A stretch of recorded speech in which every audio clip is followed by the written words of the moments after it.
이번 시간에는 장기렌트 상품의 보험이 어떻게 설정되는지 그리고 어떤 특징이 있는지에 대해서 한번 체크해보는 시간을 갖도록 하겠습니다. 보통 리스는 보험을 개별적으로 가입을 하지만 장기렌트는 보험을 렌트사에서 가입을 해서 설정이 됩니다. 그러니까 일반 보험과 조금 다른 부분이 있는데요. 한번 살펴보도록 할게요. 장기렌트 상품의 보험 적용이 어떻게 되는지 살펴보겠습니다. 좀 전에 말씀드린 대로 렌트는 보험이 상품 자체에 포함되어 있고요. 리스는 개인 보험으로 적용이 됩니다. 첫 번째, 운전자 범위를 한번 살펴볼게요. 일반적으로 1년 이상 면허 경력이 돼야지 보험 적용이 되는 경우가 거의 대부분입니다.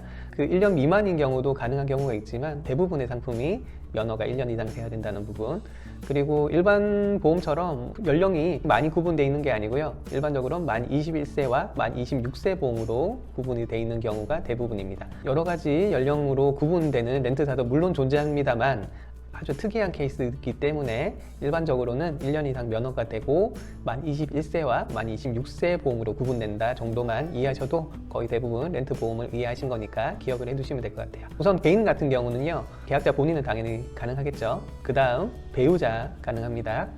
다음으로는 직계가족이 가능해요. 직계가족에서 좀 헷갈려 하시는 분이 있는데요, 위아래, 그러니까 부모님과 자녀가 가능하고요.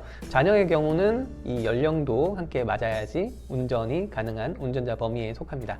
여기에서 추가 운전자 2명까지 일반적으로 진행이 가능한데요. 이 부분은 조금 다른 부분도 있어요. 본인, 배우자, 직계가족과 전혀 상관없는 제3자를 2명까지 지정할 수 있는 게 일반적입니다.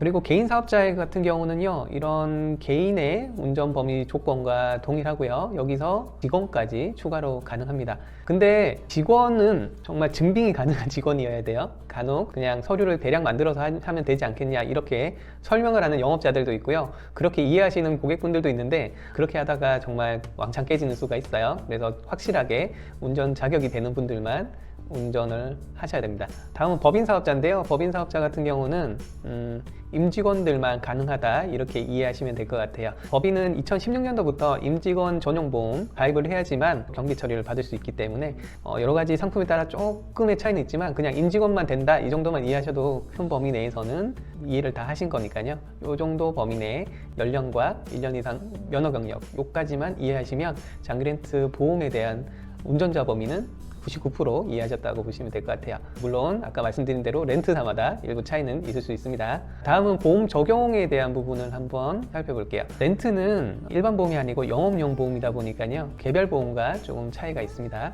첫 번째는 대물보험이라는 부분이 있는데요, 일반적으로 1억에서 3억까지 설정이 가능하고요. 특정 렌트사에 따라서는 각자 좀 다르기 때문에 참고하시고요. 면책금이라는 부분이 있어요. 자기부담금이라고도 하고요. 일반 보험 같은 경우도 내 과실로 인해서 내 차가 사고가 났을 때 자차 보험이 가입돼 있더라도 이런 자기 부담금을 일정 부분 납입을 해야지 수리를 해주거든요. 렌트도 똑같이 내 과실로 인한 사고가 발생했다면 면책금, 자기 부담금이라는 동일한 뜻인데 이런 부분을 납입하셔야 될 수 있습니다. 그리고 특징은 일반 보험일 때는 사고가 나면 보험사의 고객센터로 접수를 하시잖아요. 장기 렌트 상품의 경우는 사고가 발생했을 때 렌트사의 고객센터로 그냥 접수하시면 됩니다. 기존에는 보험사 고객센터를 저장하고 계셨다면 장기 렌트 상품을 이용하시는 동안은 렌트사 고객센터 번호를 휴대폰에 저장을 해두시면 좋을 것 같아요.